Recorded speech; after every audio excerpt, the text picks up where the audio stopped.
Bonjour à tous et à toutes et bienvenue dans la tour de commandement, l'endroit où on adore parler du commandeur, ici Thibaut ou Eonim selon ce que vous préférez. Et aujourd'hui, aujourd'hui on est en 2020, voilà, c'est pas la première fois, pas le premier épisode, mais en fait, on a des bonnes résolutions à prendre, et moi j'en ai deux. Déjà, refaire un deck tech, et la deuxième, faire un deck qui est plutôt sympa pour tout le monde, voilà, jouer avec tout le monde à table et leur faire plaisir. Donc du coup j'ai fusionné les deux dans ce deck tech ici que je vais vous présenter autour de Kenrith, le roi réapparu, puisque ça va être un deck groupe Hug. Mais avant toute chose, avant de vous expliquer un petit peu tout ce que cela veut dire, je vous rappelle que vous pouvez me soutenir de plusieurs façons, puisque vous pouvez me soutenir sur Utip, directement en regardant quelques petites publicités pour, faire rentrer un peu de sous dans la caisse, mais aussi, directement donner, éventuellement faire un don tout de suite, ou alors, aussi acheter des goodies, si jamais vous le souhaitez, si jamais vous voulez vos goodies, tour de commandement, ou même une tour de commandement dédicacée par moi-même. Voilà, du coup, c'est des petites choses que vous pouvez faire pour me soutenir et pour du coup financer la chaîne. Mais en plus, je vous avais parlé d'un Patreon et je suis un couillon puisque j'avais oublié qu'il y avait un équivalent français qui existait. Merci de me l'avoir rappelé, c'est tout simplement Tipeee. Du coup j'ai créé un Tipeee dans lequel vous pouvez du coup chaque mois me donner une petite somme d'argent, j'ai pas mis des sommes énormes, et du coup en retirer une contrepartie, que ça soit simplement un merci, voilà, que ça soit directement dans les vidéos ou sur le mur du Tipeee, ou alors derrière tout simplement avoir accès aux informations en avance, avoir accès aux différents épisodes en avance, aussi quelques petits goodies du style les tokens Judge, que je suis l'une des rares personnes à avoir en France apparemment, et que je pourrais vous dédicacer et vous envoyer tous les mois, plus avoir accès à des channels spéciaux dans le Discord pour pouvoir discuter avec moi plus facilement, que je puisse voir vos messages, que vous puissiez faire des propositions par rapport aux différents épisodes qui vont venir. Éventuellement, pourquoi pas, alors là au plus haut niveau, participer occasionnellement à un épisode, venir discuter avec moi d'un sujet en particulier. En tout cas voilà tout ce que je vous propose sur ce Tipeee, donc voilà, que ce soit tout simplement en donnant 1€ par mois ou en donnant 20€ par mois, du coup franchement dans tous les cas vous m'aiderez beaucoup à financer cet énorme projet qui est devenu la tour de commandement et qui grandit tous les jours, pas tous les jours, toutes les semaines on va dire, voilà, soyons honnêtes. Et du coup, faire avancer tout ça et vous donner le meilleur du meilleur. Voilà. Merci à vous en tout cas. Vous pouvez nous retrouver aussi sur les réseaux sociaux, sur le Discord dont j'ai parlé, sur Facebook, Twitter, Instagram maintenant. Il y a également notre adresse mail disponible pour les messages plus longs que vous voudriez me faire passer ou pour les propositions, etc. si jamais vous voulez me contacter personnellement. Donc voilà, ce sera plus facile que sur Discord, je vous avoue que je reçois trop de messages.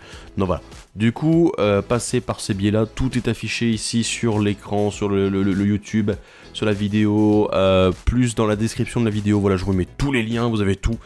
Donc voilà, soyez curieux et n'hésitez pas à aller jeter un petit coup d'œil et à vous abonner. Le like, également de bonne aloi, le commentaire aussi, puisque YouTube aime bien, il met les vidéos en avant qui ont beaucoup de commentaires et des likes, et des vues, et du coup, plus vous le faites, plus YouTube va montrer cette vidéo à d'autres personnes. Bref, maintenant passons au deck tech, ça fait un petit moment, mais on va en refaire un ici sur Kenrith, que j'ai nommé ici le roi des câlins. Parce que le deck groupe Hug, alors du coup pour ceux qui ne connaissent pas ce que c'est le groupe Hug, si on traduit littéralement c'est le câlin de groupe, ou plutôt faire le câlin à un groupe, et du coup c'est le but en fait, ici on est là pour jouer, mais avec tout le monde, on est là pour jouer avec toute la table et dire, écoutez moi je vous donne des avantages, je vous donne des petits avantages, des gros avantages, pour que tout le monde puisse jouer, parce que oui, il faut avouer quand même à un moment, c'est un peu emmerdant quand on joue une partie de Magic, et que en commandeur, on n'a pas de terrain. Il n'y a pas assez de mana, on pioche pas les bonnes cartes. On est là, je pioche que mes grosses cartes, je pioche pas mes petites cartes, donc du coup je peux pas jouer, c'est horrible. J'ai pas assez de terrain, j'ai trop de terrain et du coup je pioche pas assez de cartes actives. Et du coup on est là, on galère. Et pendant ce temps-là, il y en a un ou deux qui jouent plutôt bien. Et du coup ils s'en sortent pas mal. Et là Kenrith il est là pour dire, alors c'est moi le roi. Et du coup je décide de faire en sorte que la partie elle s'accélère un peu et que tout le monde puisse jouer ses cartes. Du coup, ce qui fait que Kenrith, c'est un roi généreux. Donc soyez généreux, vous aussi, avec vos adversaires, avec ce deck tech. Donc, il faut que j'explique qui est Kenrith. Donc Kenrith, c'est un humain noble, créature légendaire, bien sûr, 5/5, qui coûte 5, dont 1 mana blanc. Et il est 5 couleurs en identité colorée, puisqu'il a une capacité de chaque couleur en plus, des capacités activées. Pour 1 rouge, toutes les créatures acquièrent le piétinement et la célérité jusqu'à la fin du tour. Donc du coup l'avantage est pour toutes les créatures, pas uniquement les vôtres. Donc très utile qu'on va utiliser pour le tour d'adversaire. Pour 1 et 1 vert, mettez un marqueur +1/+1 sur une créature ciblée. Encore une fois, pas l'une des vôtres, donc du coup n'importe où. Pour 3 dont un blanc, le joueur ciblé gagne 5 points de vie, c'est pas mal du tout ça. Pour 4 dont un bleu, le joueur ciblé pioche une carte, très bien, une bonne ressource. Et pour 5 dont un noir, mettez sur le champ de bataille sous le contrôle de son propriétaire une carte de créature ciblée depuis un cimetière. Donc là de la réanimation en éphémère, sous le contrôle du propriétaire en question. Donc du coup, de la carte en question. Donc, bon. Alors là on est sur plein d'avantages différents, il y a beaucoup d'avantages de... Enfin il y a 2 avantages de combat finalement qui sont les plus faibles en coup de mana, le rouge et le vert. Ensuite on a l'avantage qui permet de sustain un petit peu de durée dans la partie, c'est celui en blanc. Et le bleu qui permet de compenser justement les boulettes, les petites... le manque de ressources en fait. Et c'est le plus important parce que la pioche, dans le groupe Hug, c'est généralement l'une des ressources qu'on donne le plus. Puisque déjà c'est l'une des plus faciles à donner. Puisque il y a des effets symétriques qui existent dans le jeu, il y en a beaucoup qui donnent à tout le monde à piocher. Donc effet symétrique, c'est-à-dire qu'il s'applique à tout le monde de la même façon. Voilà. Et de l'autre côté, la réanimation en noir, du coup là on est vraiment sur du gros coup de main que vous pouvez donner à vos adversaires, ou même à vous-même, même si ça n'est pas très utile dans le deck que je vais vous conseiller aujourd'hui. Alors, on est vraiment sur un 5 couleurs groupe Hug, je tiens à préciser, parce qu'il existe des versions de Kenrith qui sont en fait des versions 5 couleurs combo. Puisque oui, à partir du moment où vous pouvez avoir ces avantages-là pour tous les adversaires, vous pouvez aussi avoir ces avantages-là, ces capacités activées, uniquement pour vous. Et dire voilà, je vais jouer que les grosses cartes et tout ça. Et tirer avantage de la première capacité, de la deuxième, tout ça. De réanimer des bêtes en boucle. Voilà, donc on va vraiment éviter cette logique-là de dire oui, je vais faire un deck combo et tout, réanimator, tout ça. Non, là on est vraiment sur du groupe Hug, qui est là vraiment pour faire en sorte que tout le monde passe une bonne partie. Et le pire c'est que comme ça fait piocher beaucoup, comme deck, comme ça donne beaucoup plus de mana aussi, en fait les parties sont plus courtes généralement. Voilà. Donc du coup, c'est à l'avantage de tout le monde. Bon, alors du coup, je l'ai dit, c'est un deck 5 couleurs. Le problème principal, vous le remarquerez dans la decklist. Alors la decklist d'ailleurs, je ne l'ai pas dit, mais la decklist est disponible maintenant sur deckstats.net pour plusieurs raisons. Parce que déjà, elle me permet de faire des catégories customisées, donc du coup d'organiser un peu mieux la decklist. Et ensuite, de l'autre côté, aussi parce qu'elle est prise en compte pour EDH Rec. Donc du coup, voilà, Deckstats permet de mettre sur, d'avoir les stats du deck en question mises sur EDH Rec. Donc on en profite aussi. C'est quand même bien de pouvoir de pouvoir faire tenir en compte nos decks directement sur ce gros site qui est cette référence edhrec.com. Voilà, bref. Mais il y a aussi pas mal de fonctionnalités en plus, mais bon ça je vais passer. Mais voilà. En gros, vous le remarquerez dans la decklist, je vous invite à aller la regarder après pour éviter de vous surprendre par rapport à ce que j'ai mis dans le deck. Mais en gros, le problème principal, c'est toujours le mana. On est en 5 couleurs, c'est compliqué. Alors notre commandant n'est que blanc dans son coup de lancement, ce qui est très bien.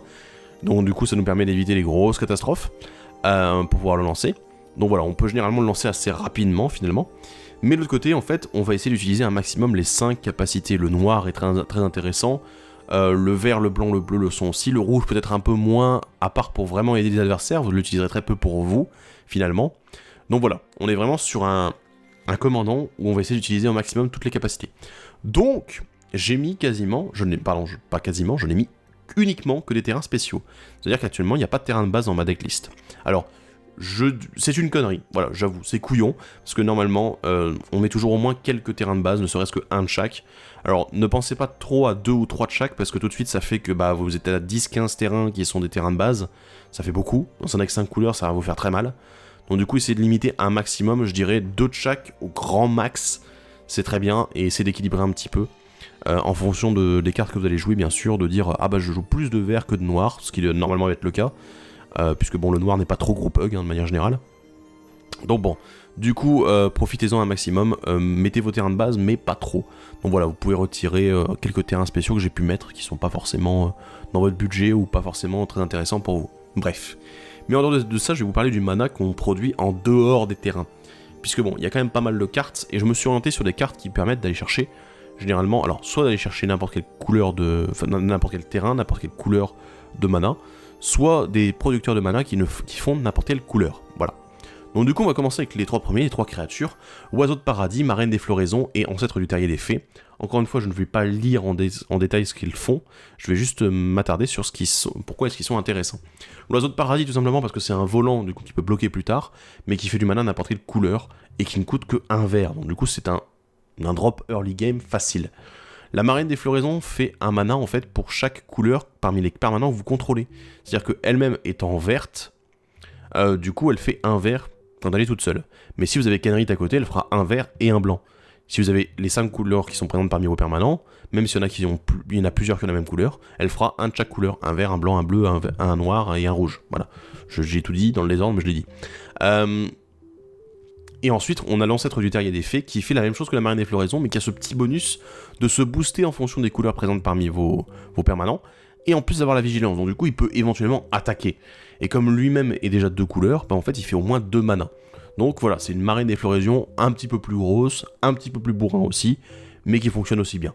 Donc du coup, pour moi, ces deux-là, c'est déjà des auto-inclus dans les decks 5 couleurs. Voilà, parce qu'ils sont très bien. Ensuite, dans les tutos à terrain, j'en ai pas beaucoup, j'en ai 2.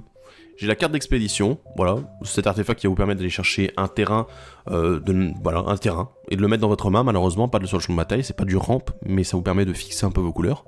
Et cherche au loin, lui qui va mettre sur le champ de bataille, donc du coup qui va ramper, mais uniquement pour les cartes de plaine, d'île, de marais ou de montagne. Donc ça, il va pas chercher de forêt du coup.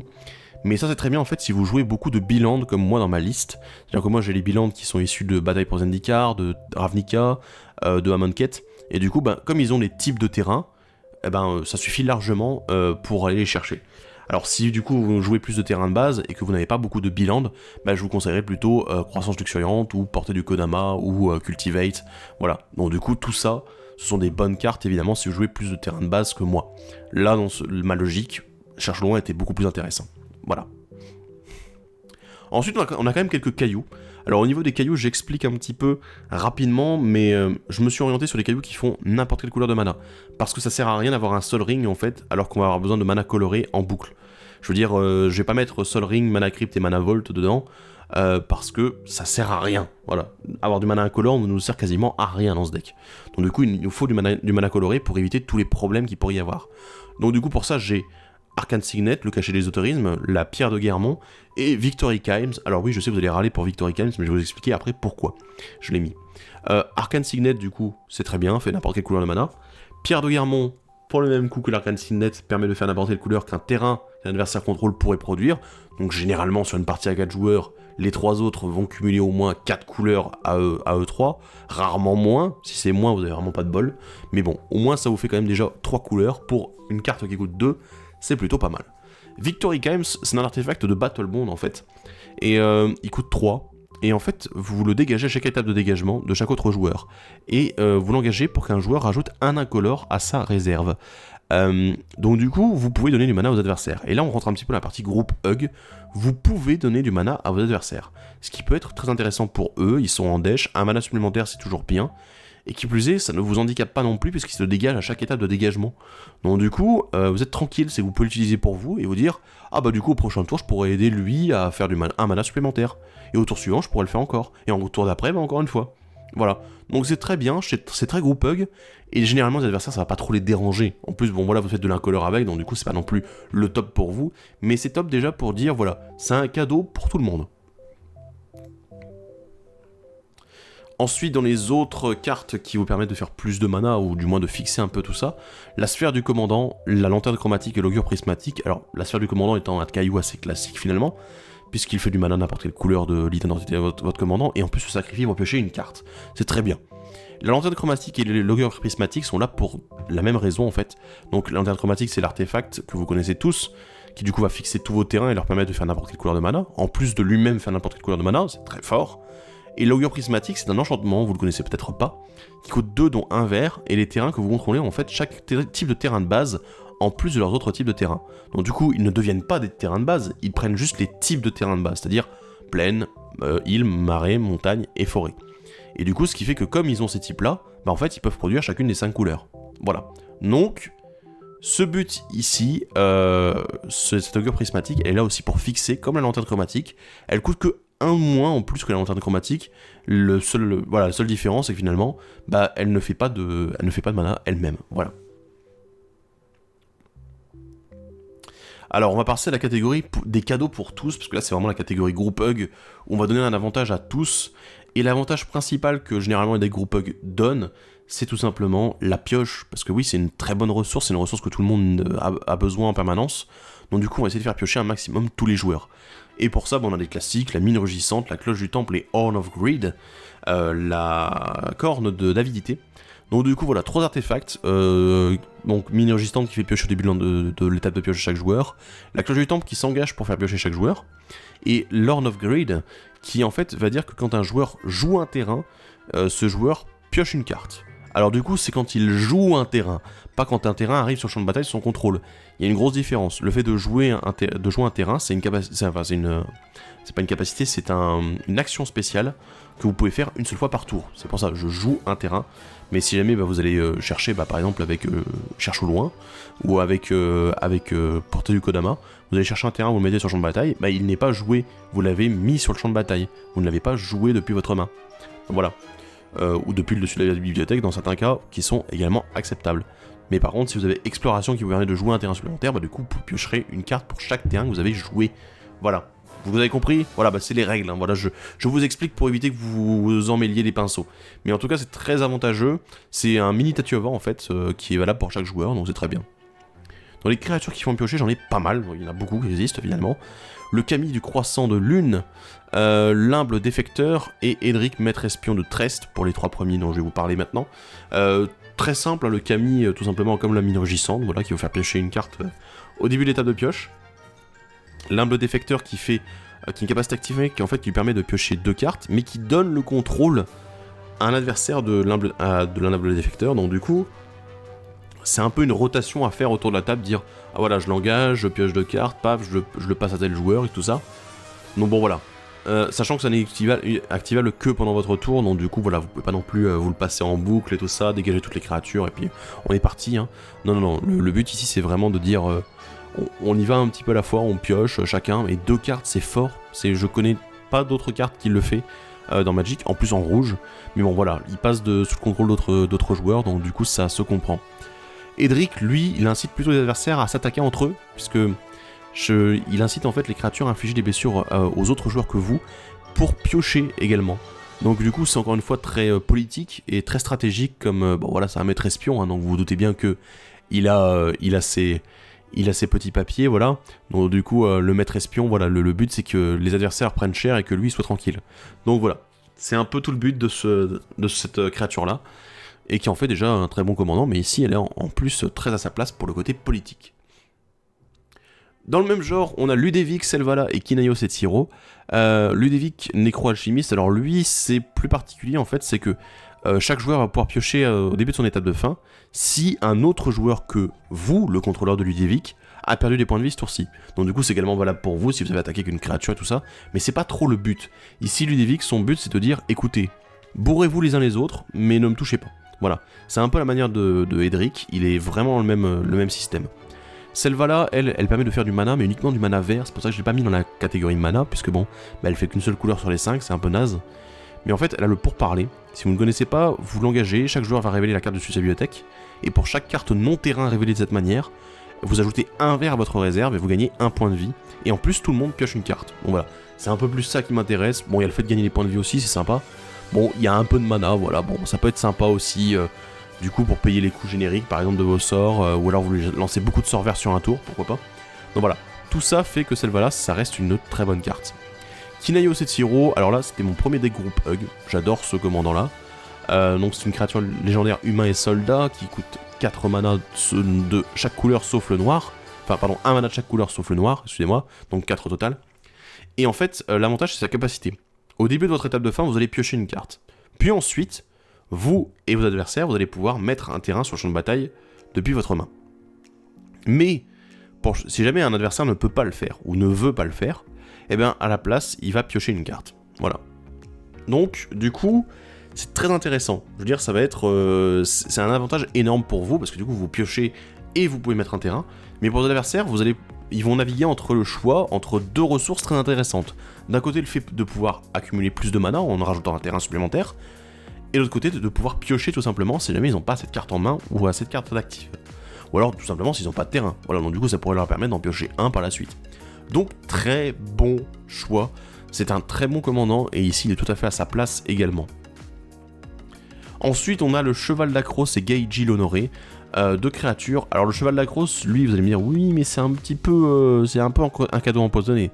Oui, mais en même temps, on donne une créature à l'adversaire, et derrière, tous les autres joueurs vont pouvoir créer une 1-1 soldat au début de l'entretien du joueur en question qui a le cheval. Donc bon voilà, globalement, en fait, on donne des créatures un peu à gogo, donc c'est pas mal. Mais Geiji l'Honoré, lui, me plaît beaucoup plus, puisque il incite encore une fois les adversaires à s'attaquer entre eux, et non pas à vous attaquer vous. Puisque Geiji donne +2, +0 aux créatures qui attaquent un adversaire, ou un Planeswalker qu'un adversaire contrôle. Donc du coup, bah voilà, toutes les créatures qui vont attaquer vos adversaires vont se retrouver boostées. Et +2, +0, c'est plutôt fort, donc bravo. Derrière, on a quelques enchantements qui sont là vraiment pour continuer à insister sur le fait qu'on donne un avantage. Le précepte de Crufix, le précepte de Karametra et le serment des druides. Alors les deux préceptes, eux, ont le flash, c'est ce qui est très intéressant, puisque le précepte de Crufix se fait exactement comme le Kami. Il dit voilà, au début de l'étape de pioche de chaque joueur, ce joueur pioche une carte supplémentaire, et le précepte de Karametra va en fait permettre de rajouter, chaque fois qu'un terrain est engagé pour du mana, de rajouter un mana supplémentaire. Donc du coup, c'est valable pour tout le monde, encore une fois c'est symétrique, mais l'avantage c'est que le flash fait que vous serez probablement le premier à l'utiliser, cet avantage-là. Puisque bah, vous allez les jouer avant votre tour, comme ça vous serez le premier à piocher, et vous serez le premier à pouvoir faire un mana supplémentaire à chaque fois que vous allez engager un terrain. Donc, on en profite quoi. Ne jouez pas trop ça en rituel, le but c'est vraiment de les jouer en flash. Parce que le problème c'est que sur les autres enchantements qui font pareil, ou les autres cartes qui font pareil de manière générale, les autres permanents, vous allez les jouer d'un seul coup, bah vous serez pas celui qui va s'en servir le plus, enfin en premier quoi. Donc du coup ça va être, bah c'est dommage quoi, il y a un tour de table à faire. Puis s'il y a un mec qui veut être un petit peu chiant, bah il vous détruit vos enchantements, et puis derrière vous êtes là, ah bah mince, bah tant pis j'en ai pas profité, mais tous mes adversaires l'ont fait. Bon, bah tant pis. Le serment des druides, lui, il est plus là pour compenser un petit peu, c'est un petit peu un coup de poker en fait, le serment des druides. Pour ceux qui ne le connaissent pas, en fait, au début de l'entretien de chaque joueur, ce joueur va pouvoir sélectionner un joueur qui a plus de créatures que lui. Donc voilà. Et du coup, s'il n'y a pas d'autre joueur qui a plus de créatures que lui, bah tant pis, il peut pas le faire. Mais si c'est le cas, en gros, il peut révéler les cartes du Spécial Bibliothèque jusqu'à révéler une carte de créature qu'il va directement mettre sur le champ de bataille. Mais malheureusement, le reste part au cimetière. Donc du coup, c'est vraiment un coup de poker.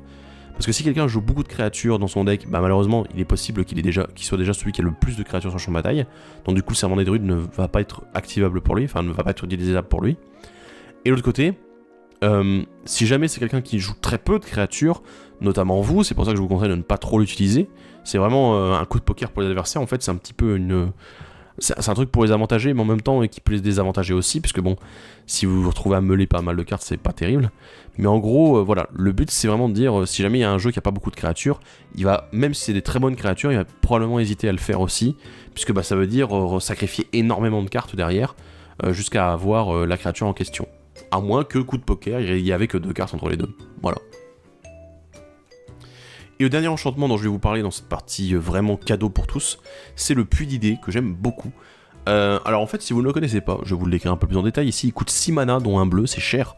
Et quand il arrive sur le champ de bataille, vous pouvez piocher 2 cartes. Donc très bien, on a un retour direct sur investissement. Et au début de l'étape de pioche de chaque autre joueur, ce joueur pioche une carte supplémentaire. Donc parfait, on se retrouve dans le même système que le précepte de Crufix, le Kami et la mine régistante. Mais... pourquoi est-ce qu'il coûte aussi cher? Pas uniquement pour les 2 cartes du début, mais en fait parce que au début de votre étape de pioche, vous piochez 2 cartes supplémentaires. Donc encore une fois ici, le truc c'est... le but c'est... je suis quelqu'un de gentil, mais je suis pas un couillon non plus. Donc là, le but c'est d'investir beaucoup de mana pour dire... je tire un léger plus gros avantage que vous par rapport à cette carte-là. Ce qui est normal, il y a un moment, il faut aussi penser à votre bien-être. Vous ne pouvez pas juste dire je donne tout aux autres, et puis moi, bah voilà, je vais me faire voir, quoi. Donc, un petit traitement de faveur pour vous. Donc avec le retour sur investissement direct, vous piochez 2 cartes, et en plus derrière, vous piochez 2 cartes supplémentaires au début de votre étape de pioche. Donc très bien, et toujours aussi acceptable pour les adversaires. Ensuite, quelques éphémères rituels, le filtre de la bienfaitrice, l'offrande intellectuelle et la brillance des esprits. Filtre de la bienfaitrice, si vous ne connaissez pas, ça dégage toutes les créatures, et jusqu'à la fin du tour, s'il y a une créature qu'un adversaire contrôle qui bloque, vous piochez une carte, et de base, vous piochez une carte en plus, donc bon voilà, c'est sympa.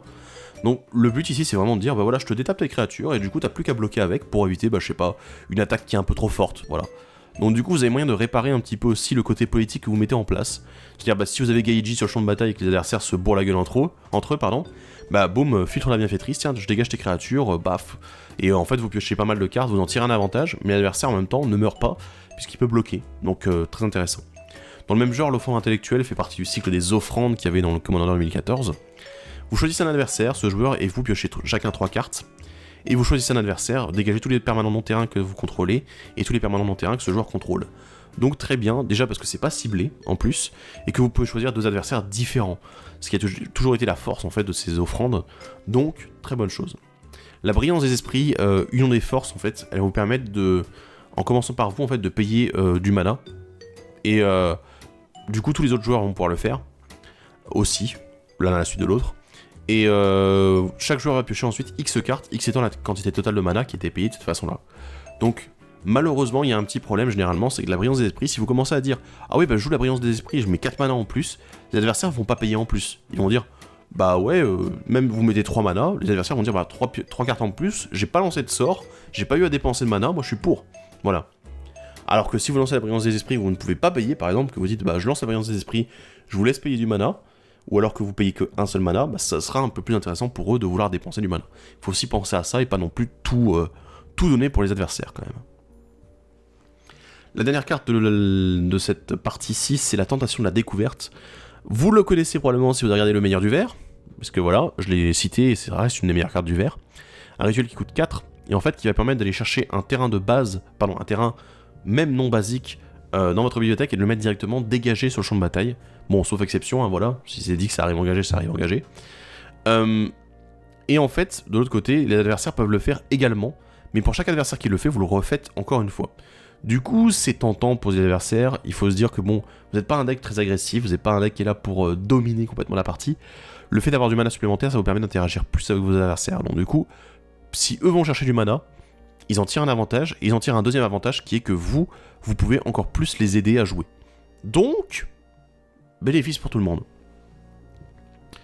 Catégorie suivante, parce que on est bon mais on n'est pas couillon, c'est le roi dans son château. Oui, je sais, j'ai fait des noms de catégories un petit peu bizarres cette fois-ci, mais en fait, pour vous expliquer, le but c'est que Kenrith quand même reste en jeu, et que Kenrith aussi domine un petit peu la partie, et qu'ils disent, voilà, toi tu joues t'es un peu trop fort, donc du coup on va te temporiser un petit peu, toi t'es en train de prendre cher, je vais t'aider un petit coup, et du coup voilà, le but c'est qu'à un moment, vous êtes un peu le juge de la partie, et vous êtes là pour dire, enfin pas le juge, voilà, hein, pas le juge, mais vous êtes là un petit peu pour être impartial et pour faire en sorte que tout le monde passe une bonne partie. Donc du coup, donner points de vie, donner des cartes, mettre des marqueurs plus 1, donner des boosts, enfin, voilà, c'est vraiment le but. Donc du coup ici, on est là pour dire, alors moi j'établis mon château, j'établis mon domaine, c'est moi qui vais permettre à la partie de se réguler un petit peu. Donc du coup, il va falloir vous protéger, il va falloir aussi être un peu plus efficace avec Kenrith, et plein d'autres choses comme ça. Donc du coup, voici la catégorie, le roi dans son château. On va commencer avec les cartes qui boostent Kenrith, qui le rendent encore plus intéressant, notamment ceux qui réduisent le coût des capacités activées, à savoir le familier du biomancien, le terrain d'entraînement et la Hearthstone, le cœur de pierre, je sais plus. Bah bon. Mais en gros, ces trois-là, alors le familier et le terrain permettent de réduire de 2 les capacités activées des créatures, tandis que le Hearthstone c'est uniquement de 1, par contre c'est toutes les créatures, pas uniquement les vôtres, vraiment 2 autres. L'avantage ici c'est que du coup si vous en avez au moins une parmi ces trois là, bon, plus terrain d'entraînement et familier du biomancien puisque ça réduit de 2, d'un seul coup tout devient plus intéressant, vous pouvez faire ça gagner 5 points de vie pour un blanc, vous pouvez faire piocher une carte pour 2 dont un bleu. Ça devient très intéressant très rapidement en fait dès qu'il y en a un des deux qui est là. Donc vraiment on en profite un maximum de ces cartes là. Mais j'ai encore mieux pour rendre ce roi encore plus efficace. On a les bracelets illusionnistes, l'anneau d'éclairâtre et la muse née des graines. Alors bracelet illusionniste et anneau d'éclairâtre, ils sont là pour copier les capacités activées. Je préfère bien sûr le bracelet illusionniste puisque c'est un équipement et que quand il est équipé, bah il n'y a plus à payer derrière. Il est équipé, il va copier d'un seul coup toutes les capacités activées de la créature tant qu'elles ne sont pas des capacités de mana. Donc c'est évidemment bien meilleur que l'anneau d'éclairâtre qui vous oblige à payer 2 à chaque fois que vous voulez le faire. Donc, très bien. Mais, pour moi, le top du top, c'est quand même la muse née des graines. Parce que, malheureusement, avec ce deck, que j'ai quand même construit il y a déjà un petit moment et que j'ai joué pas mal de fois, mine de rien, si jamais vous avez pas beaucoup de mana, si jamais vous n'avez pas beaucoup rampé, vous avez Kenrith, et vous vous dites, ouais, bah je peux jouer une carte durant mon tour pour, bah, par exemple, mettre un Kami du croissant de lune, ok, pour pouvoir faire piocher un peu plus, c'est intéressant. Mais malheureusement, le souci principal, c'est que quand vous faites ça, bah, si vous voulez en lancer plusieurs durant le même tour, et ben vous dites ouais mais derrière je peux plus rien faire durant le tour de mes adversaires, je peux pas ranimer une bête du cimetière, je peux pas permettre de gagner des points de vie, l'empêcher de mourir, voilà, lui faire piocher des cartes pour qu'il puisse jouer un petit peu. Et du coup, vous vous retrouvez dans un dilemme assez difficile à vivre pour un deck groupe Hug, puisque bon, les capacités malheureusement de Kenrith coûtent de plus en plus cher selon leur efficacité. Donc du coup, la Muse des Graines, là, elle rétablit complètement l'équilibre, elle dit « Ok, bah pendant mon tour, imaginons, je vais jouer pour moi, je vais piocher des cartes avec ma capacité de Kenrith, je vais jouer 2-3 cartes, et puis ensuite, durant ton tour, bah, je pourrais faire des trucs à nouveau. » Et c'est génial. Parce que du coup, le fait de dégager quand même tous ces permanents-là, qui vont vous donner un avantage, mais ce qui vont donner un avantage aussi aux adversaires, et c'est ça ce qui fait que la Muse des Graines, la Muse des Graines est très forte, et que généralement, c'est une des cartes que je ciblerai en premier, mais dans le deck Kenrith Group Hug, c'est presque l'une des cartes que j'aimerais protéger le plus, si jamais elle arrive en face de moi, quoi, voilà. Elle est... Enfin, si jamais elle arrive en face de moi, pas quand je joue Kenrith, mais que le joueur qui joue Kenrith et qui a la Muse des Graines, je suis là, s'il joue réellement Group Hug, comme le deck tech que je vous propose aujourd'hui, eh ben en fait, je me dirais, mince, mais il faut qu'on la protège, parce que l'avantage, il est énorme. Alors après, c'est sûr que si l'adversaire commence à jouer, enfin, si le mec qui joue Kenrith commence à dire, ah non, mais en fait, à tous les tours, j'ai pioché 6 cartes, oui, non, mais mon coco, t'es bien sympa, mais voilà, faudrait peut-être nous filer un petit coup de main aussi, quoi, t'es Group Hug ou tu l'es pas. Donc bon, voilà. Donc la Muse des Graines a un très gros avantage, et je trouve que ça accélère énormément la partie, et que Kenrith devient 10 fois plus efficace avec elle. Bon, maintenant on va construire un petit peu les murailles autour de notre commandant, et pour ça on va commencer avec la sœur de la Muse des Graines, on va commencer avec la Muse des Vents, la Prison Fantomale et la Propagande, qui sont tout simplement des cartes qui vont empêcher les créatures adverses de vous attaquer, à moins que le joueur, le contrôleur en question, ne paye 2 mana pour chaque créature qui va vous attaquer. Donc du coup très fort, puisque ça va empêcher les decks qui sont un peu agressifs et qui pourraient d'un seul coup dégénérer parce que vous donnez beaucoup d'avantages, hein, voilà, vous les donnez de manière symétrique. Donc il y a un moment où il faut... Enfin quasi symétrique, Kenrith ne cible qu'une personne bien sûr. Mais du coup, il faut un moment que vous soyez quand même prêt, apte à répondre à une menace. À une menace généralement agressive, pas trop contrôle, parce que bon, personne ne va aller contrecarrer vos cartes qui donnent des bonus à tout le monde, généralement. Donc voilà, on va éviter ce genre de problème en disant, voilà, on met un mur avec Muse des Vents, Prison Fantomale, Propagande, et les suivantes, parce que j'en ai encore beaucoup en fait. J'ai la Sphère de Sécurité, l'Annexe de Norn et Kazul, qui sont en fait 3 cartes très différentes. Sphère de Sécurité qui va en fait demander pareil que les 3 précédentes cartes, mais en fait en payant X étant le nombre d'enchantements que vous contrôlez, sachant qu'il y en a 16 dans le deck, ça fait beaucoup. Donc du coup, il y a tout à fait moyen d'avoir une bonne grosse défense. L'Annexe de Norn, elle demande de payer du mana blanc Phyrexian pour chaque créature, donc du coup c'est soit du mana blanc, soit du 2 points de vie. Donc très bien également. Et Kazul, lui, demande de payer 3, ou alors il fait un ogre. Voilà, il n'empêche pas d'attaquer, il dit juste que voilà, la contrepartie c'est que derrière je fais des ogres 3-3. Bon. Et en plus gros encore, j'ai 2 cartes, j'ai l'Archonte Brûlant et Spectral Grasp. Alors Spectral Grasp est un petit peu hors sujet, mais je vais vous expliquer pourquoi il est là. L'Archonte Brûlant en fait qui empêche carrément les créatures de vous attaquer. Mais ça coûte 9, et ensuite derrière c'est une créature, donc du coup ça se gère assez facilement. J'ai rarement vu des gens râler parce que j'avais joué un Archonte Brûlant, parce que déjà ça coûte cher à faire. Ça coûte très cher à mettre en place, et derrière en fait, comme les anti-bêtes sont quand même assez fournis dans le format, je pense qu'il y a tout à fait moyen de le gérer. Spectral Grasp, c'est une aura un peu plus particulière qui va en fait empêcher la créature enchantée d'attaquer vos Planeswalkers ou vous-même. Et en plus derrière, qui empêche de bloquer vos créatures. Donc du coup, une bonne carte qui permet surtout de gérer un type de deck, les Voltrons, en fait où le commandant devient à peu près tout le centre du deck et où il commence à bourrer comme un gros dégénéré. Et que vous dites, voilà, hop, Spectral Grasp, tu peux pas m'attaquer. Et là ça vous permet d'un petit peu de, ça incite l'adversaire en question à attaquer les autres joueurs bien sûr, mais donc du coup ça permet, c'est pas très câlin non plus, mais ça permet au moins de vous protéger un minimum. Ensuite dans les autres cartes on a de la pioche qui est nécessaire, et pour ça j'ai mis Étude Ristique, Sagacité de Myri et Bibliothèque Sylvestre. Je vais passer sur ces cartes là, c'est des grands classiques du commandeur, de très bonnes cartes que je vous incite d'ailleurs à acheter si vous ne les avez pas, bien sûr. Mais en tout cas voilà, de très bonnes cartes et qui sont tout à fait à leur place ici, parce que il faut un moment qu'on cumule un petit peu plus. Et j'aime beaucoup l'étude heuristique d'ailleurs dans ce cas-là, puisque étant donné que Kenrith va permettre éventuellement de piocher plus de cartes, ça fait que vos adversaires vont pouvoir éventuellement jouer plus de sorts. Et du coup derrière vous pouvez faire un deal avec eux en disant écoute, je t'ai fait piocher avec ma capacité, tu joues ton sort, tu payes pas 1, et du coup moi je pioche une carte. Voilà, deal. Voilà, donc c'est plutôt pas mal. Ensuite, une carte un peu particulière, parce que on a un château, on a un roi, et du coup il nous faut une reine. Et pour ça j'ai mis la reine Marchesa, Queen Marchesa, de Conspiracy 2, qui est en rouge, blanc, noir, pardon. Et en fait, elle fait que quand elle arrive sur le champ de bataille, elle donne le monarque. Donc du coup, vous avez le monarque quand elle arrive sur le champ de bataille, et derrière, au début de votre entretien, si un adversaire est le monarque, et donc pas vous, et ben vous mettez un assassin avec le contact mortel et la célérité sur le champ de bataille. Et en fait, c'est tout l'intérêt de cette carte. L'intérêt ici, en fait, c'est de faire en sorte que Marchesa, elle est pas là pour dire ouais, je suis une créature qui va du coup donner qui est avec le contact mortel et tout, qui va bourrer à droite à gauche. Le but en fait, c'est de donner le monarque à quelqu'un d'autre, que quelqu'un vienne vous attaquer. Vous faites un deal avec quelqu'un, voilà. Parce que je vous rappelle que le monarque en fait fait piocher en fin de tour. Donc du coup, vous vous dites allez, viens m'attaquer. Hop, tu prends le monarque, paf. Et puis derrière, en fait, vous faites des bloqueurs contact mortel à chaque tour, enfin à chaque début d'entretien de vos entretiens. Donc du coup, très intéressant d'avoir ce petit bonus là.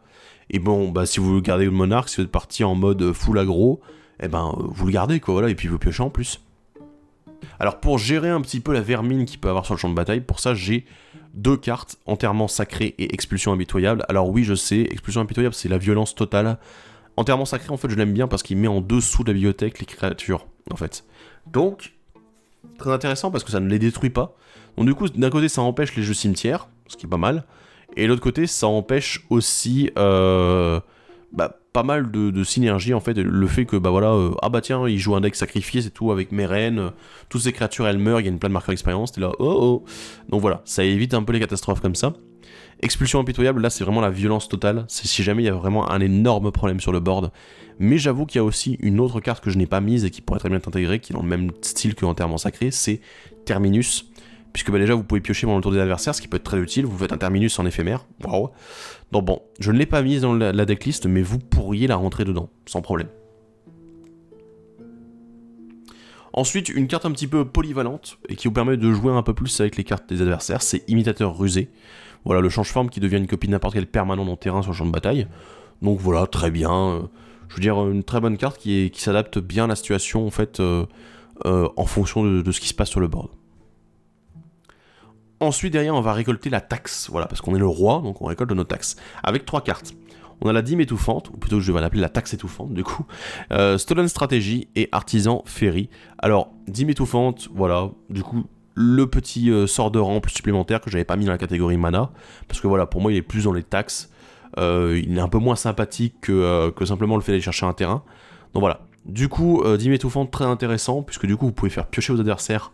Et du coup, bah, pourquoi pas derrière mettre des trésors supplémentaires. Et derrière, Stolen Strategy, alors ça j'aime beaucoup parce que ça va permettre de jouer les cartes des adversaires aussi durant votre tour. C'est assez intéressant et j'aime beaucoup. Artisan Ferry est plus là pour faire des copies du coup des créatures que vos adversaires vont faire arriver sur le champ de bataille. Donc on est un petit peu à la manière de l'imitateur rusé. On est sur des cartes qui sont là pour dire, bah écoutez, vous avez le droit de jouer, mais en même temps, on va prélever une petite taxe et éventuellement, pourquoi pas, jouer les mêmes choses que vous, histoire d'être un peu plus réactif par rapport à ce qui se passe. Donc voilà. Alors oui, une petite précision avec l'artisan Ferry, en plus, truc très stupide, parce qu'à chaque fois qu'une créature non jeton arrive sur le champ de bataille sous le contrôle d'un adversaire, vous créez un jeton qui est une copie de la créature en question. Je vous rappelle que Kenrit peut réanimer des bêtes sous le contrôle de vos adversaires. Donc du coup, vous pouvez techniquement ranimer une bête qu'un adversaire possède, sous son contrôle, et du coup avec l'artisan Ferry, faire une copie de jeton de la créature en question que vous avez ranimée. Donc c'est intéressant aussi quoi. Bon, maintenant qu'on a passé sur des trucs tout gentils, tout mignons, tout sympas, on va parler des trucs un petit peu plus méchants. Puisque évidemment vous doutez bien que vous jouez group hug, d'accord, mais vous n'êtes pas non plus quelqu'un qui va absolument rien faire de la partie. Il faut un moment que vos adversaires, bah, ils aient un petit peu mal, qu'ils se piquent un petit peu. Et du coup pour ça, on va jouer plusieurs cartes. On va commencer avec un grand classique, un enchantement, qui est un grand classique de tous les decks qui font piocher. Vision fiévreuse, qui coûte 3, dont un bleu et un rouge, et en fait qui va dire qu'au début de l'étape de fin de chaque joueur, ce joueur va piocher une carte. Donc c'est encore de la pioche supplémentaire, c'est génial. Mais si jamais c'est un adversaire et qu'il contrôle au moins 4 cartes en main, il lui inflige en plus 2 blessures. Donc voilà, c'est pas énorme comme synergie. C'est pas énorme comme carte, ça va pas faire énormément de dégâts, mais suffisamment fort, et vu le deck, comment est-ce qu'il est construit autour du fait de faire piocher, et ben du coup, ça me semble toujours très intéressant. Alors oui, le deck pourrait d'un seul coup tourner autour de Nekusar, voilà. Vous pourriez très bien dire, je vais jouer Nekusar pioche et tout dans Kenrith, avec Vision Févreuse, Rêve du monde souterrain, le rampeur psychotique, si jamais vous voulez piocher vous-même. Et du coup, hop, on est parti, et full pioche et tout.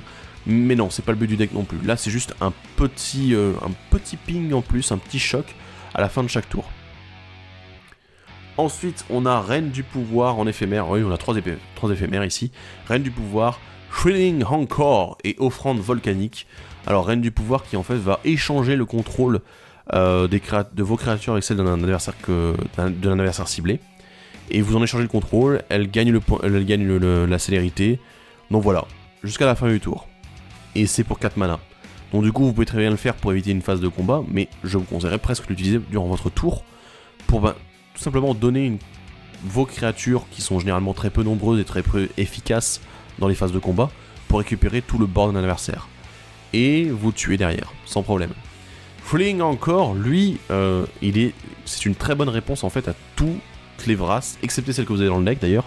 C'est le petit truc marrant.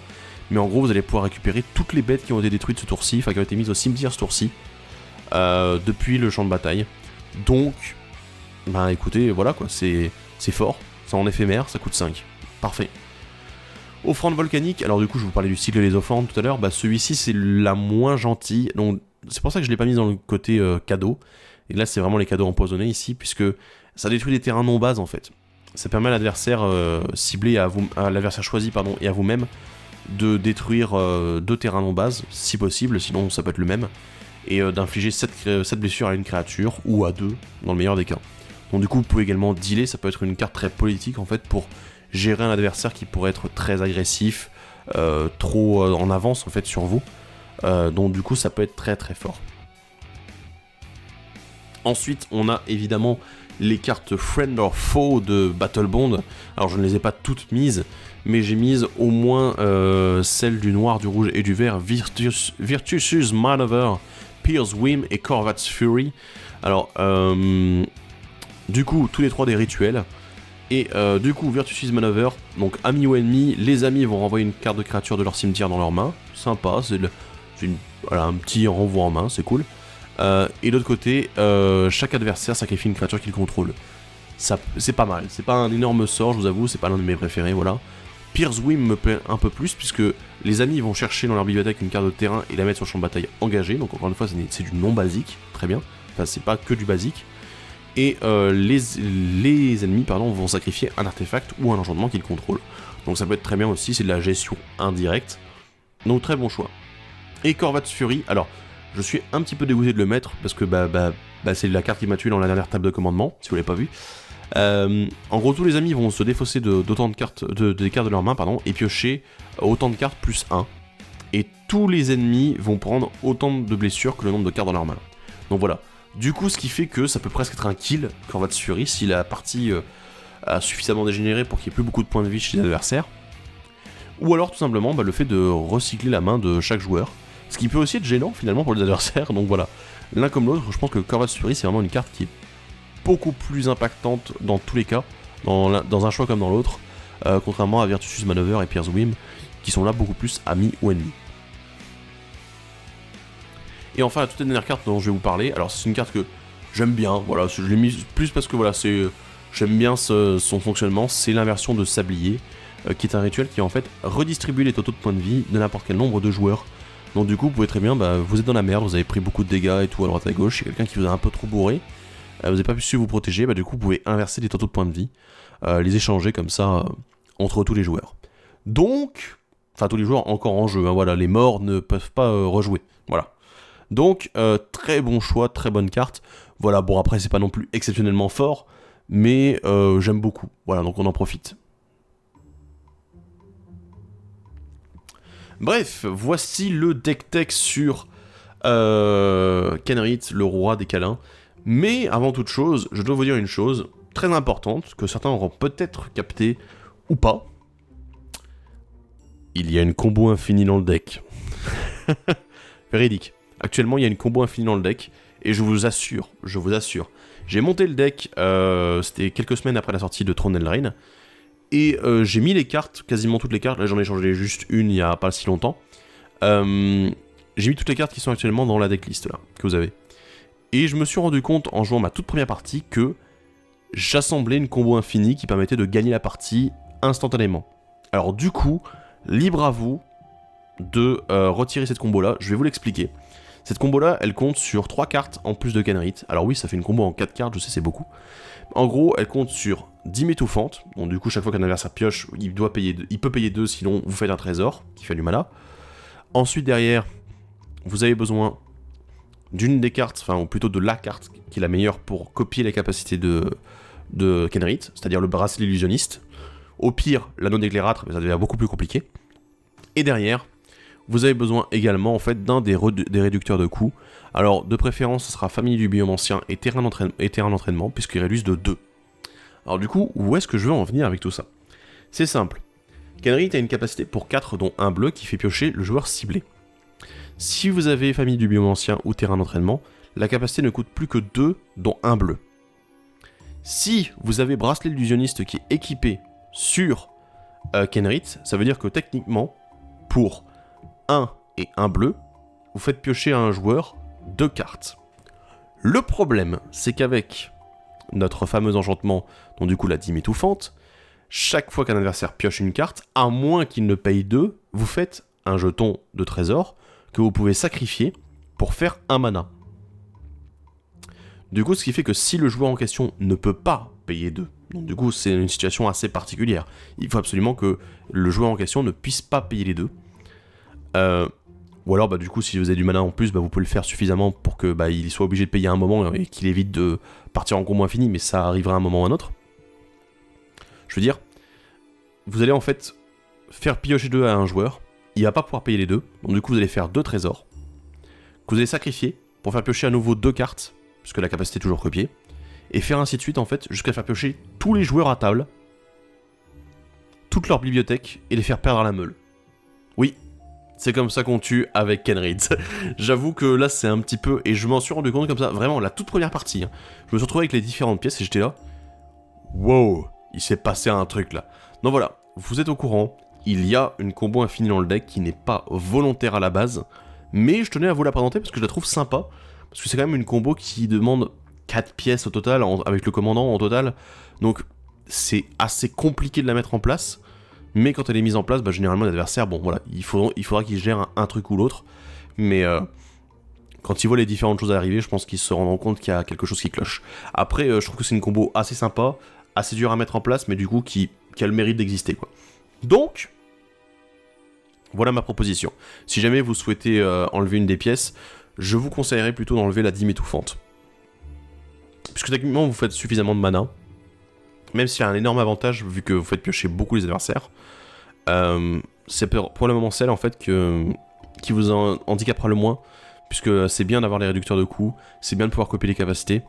Donc du coup, vraiment, le fait de faire du mana supplémentaire, c'est pas forcément le truc qui va vous plaire le plus. Libre à vous de la garder telle quelle et de ne jamais comboter. Voilà, aussi. Et voilà. Mais en tout cas, je voulais vous prévenir quand même malgré tout. Sinon, ce deck, de manière générale, comment est-ce qu'on peut dire au niveau des stats? Regardons les stats ensemble. Tac, tac, tac. Donc, au niveau des stats, on est sur un deck qui est quand même beaucoup axé autour de 3 couleurs. Il est axé autour du blanc, du bleu et du vert. Malheureusement, étant donné que les capacités les plus fortes sont juste... Enfin, pour moi, la capacité la plus forte est en noir. Bon, également en bleu, donc du coup, les sources de mana devront être un peu plus vers le noir, sans être non plus excessivement dedans. On a plus de créatures que le reste, mais voilà, c'est pas non plus... c'est assez bien réparti, encore une fois, voilà, on a les éphémères, des rituels, mais surtout, en fait, les permanents, les enchantements, les artefacts qui sont dominants sur le deck.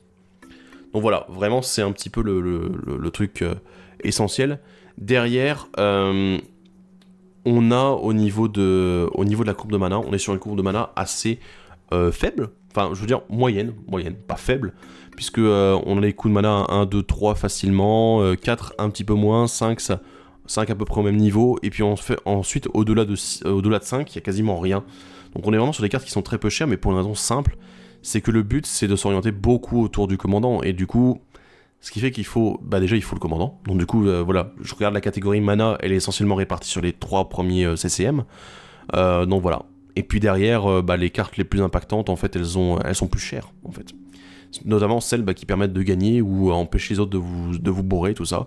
C'est celles qui sont les plus chères du deck, et voilà. Au niveau du budget, malheureusement, j'ai pas le budget réel du deck. Là, j'ai le budget sur TCG Player, voilà. Enfin, non, Card Market, pardon, excusez-moi. Oh là là. On en est à 300 € apparemment pour le deck, ce qui est, je trouve, assez raisonnable, étant donné que, dedans, ce qui compte également, c'est la mana base, et dans ma mana base, j'ai en fait beaucoup, j'ai des fetch, dans tous les sens, j'ai des bilands, dans tous les sens, des terrains spéciaux un peu à droite à gauche qui valent des sous. Donc honnêtement, si on calcule tout ça en dehors de la mana base, je pense que on peut facilement en arriver pour 150 € sans trop déconner, quoi. Voilà. Qui plus est, voilà, vous pouvez échanger avec d'autres cartes qui sont tout aussi sympas. Et c'est ça un peu l'avantage du groupe Hug, c'est qu'à partir du moment où vous êtes dans la logique du deck, vous n'êtes pas obligé d'avoir les meilleures cartes. Là, je vous propose même pas forcément les meilleures cartes, je vous propose de très bonnes cartes. Mais, et des cartes qui m'intéressent et qui me plaisent aussi. Voilà, c'est ça aussi, les choix personnels, tout ça. Mais du coup, ne vous inquiétez pas, le deck, si vous voulez le monter autrement, si vous voulez proposer une autre decklist, quelque chose de plus sympa, d'encore plus innocent, je devrais dire, de plus naïf, dans votre proposition, de moins axé autour du commandant, de plus sur le jeu avec les autres, pourquoi pas, voilà. Mais je pense que Kenrith, c'est tout à fait un commandant qui s'y prête à fond. Je l'avais déjà dit de toute façon dans mon analyse de Eldraine, mais là, je suis à 100% dedans, et j'aime beaucoup ce deck. J'aime beaucoup le jouer juste pour le fun, pour le plaisir, sans parler des combos infinis, tout ça, mais juste parce que j'aime bien le fait de voir les autres jouer, et je vois que ça joue, et je vois que ça plaît aux gens, de voir qu'ils piochent plus et tout. Mais j'ai une recommandation à vous faire, parce que j'ai encore vécu la dernière fois que je l'ai joué. Ne jouez jamais ce deck à moins de 4 joueurs. Jouez ce deck, en fait, c'est un peu un conseil sur le groupe Hug en général, et non pas sur Kenrith spécifiquement. Mais en fait, le problème, c'est que quand vous jouez groupe Hug et que vous êtes qu'à 3, c'est simple. Il y a 3 joueurs. Il y a vous, qui êtes en train de donner un avantage à tout le monde, et il y a les 2 autres. Les 2 autres, il y en a un qui peut dominer un peu plus, qui peut avoir une meilleure sortie que l'autre joueur, et là, c'est le bordel. Parce que du coup, vous accentuez le fait qu'il a une bonne sortie. Parce que généralement, les parties à 3, c'est surtout ça, c'est il y en a un qui domine, et les autres 2 autres essayent absolument de le tenir en laisse, en fait, finalement. C'est pour ça que j'aime pas trop le jouer à 3. Mais là, avec Kenrith, c'est encore pire, parce que du coup, vous accentuez l'avantage du mec en question, et vous accentuez aussi la possibilité d'avoir des réponses, mais malheureusement, c'est pas forcément toujours suffisant, puisque vous n'êtes que 2 autres joueurs à pouvoir y répondre. Et le problème, c'est que votre deck, Kenrith, n'est pas un deck dans lequel il y a énormément de réponses à ce que vont faire les adversaires. Vous bloquez un petit peu, vous faites du pillow fort, voilà, vous bâtissez votre muraille autour de vous, mais vous n'empêchez pas les adversaires de jouer. Donc du coup, c'est un énorme problème. C'est pour ça que, honnêtement, les meilleures parties que j'ai jouées avec Kenrith, pas forcément celles où je l'ai gagné, mais celles où il a été le plus utile, c'est les parties où j'ai joué à 4, voire même à 5. Donc, conseil là-dessus. Voilà, vraiment, évitez les parties à 3 avec Kenrith. Parce que bon, c'est la catastrophe. Voilà. Bon, sur ce, j'espère que la vidéo vous a plu. N'oubliez pas de me soutenir un petit peu à droite à gauche, allez sur les réseaux sociaux pour me suivre. Ça fait toujours plaisir de voir que vous êtes de plus en plus nombreux à me rejoindre. Merci énormément. En tout cas, j'espère que ce deck tech vous aura plu. Ce deck tech de l'amour et des câlins. En tout cas, moi, ça m'a beaucoup plu de présenter ce deck que j'aime beaucoup. Donc voilà, je vous dirai du coup... Enfin, je vais vous dire à la prochaine et salut à tous, bye bye.